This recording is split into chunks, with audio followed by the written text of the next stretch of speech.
Mike Hall and Pete Piutak of Campus Insiders here. The big story of last week was the #2 team in the country, Ohio State, goes down. Yeah, they lost that game in the whiteout at Penn State. And while that's the big story, the story that wasn't talked about much at the time, but we get to talk about now is, what about the team that won?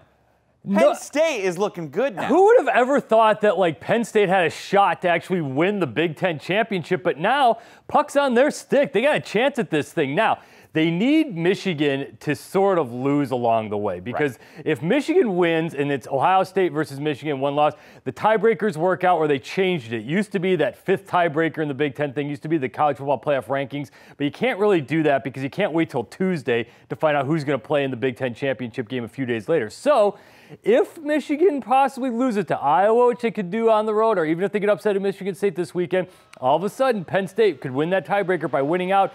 But it's not all that easy. 3 of the next 4 games on the road, they could lose to Purdue this weekend. They could lose to an Indiana along the way. But they're going to be favored in every game against this, except this Iowa game coming up. Yeah, and you mentioned basically because they got crushed by Michigan earlier this year, 49-10. So they need them to lose twice because the Wolverines would have the tiebreaker over them. But their goal would be to be 8-1 in conference play. And like you said, that schedule, they're not pushovers. It's not pushovers. But they could run the They could run the and it's a bad precedent you're setting with this tiebreaker, though, too, because basically you're saying, you know what, if they played Purdue's non-conference schedule or to jump out of conference like a Baylor non-conference schedule, they're not going to get to the Big Ten championship if this tiebreaker thing works out because they lost to Pitt.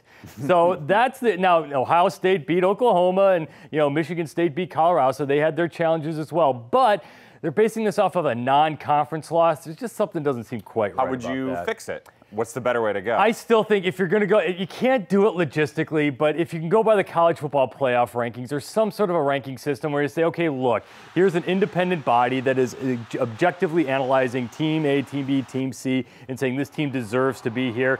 But again, you can't do that because the CFP rankings don't come out till Tuesday, and you can't figure out, 3 days later, say, oh, hey, this team, you're going to play in the Big Ten championship 3 days later, get everything in place now. So you can't logistically do that. So in lieu of that, all right, hey, you got to do it this way. Last thing on this one, will they run the table? No, absolutely not, of course. It'll come down to Michigan versus Ohio State for the Big Ten championship, and that's the other part of this is that Ohio State, I know there's callers out there to various shows that go crazy.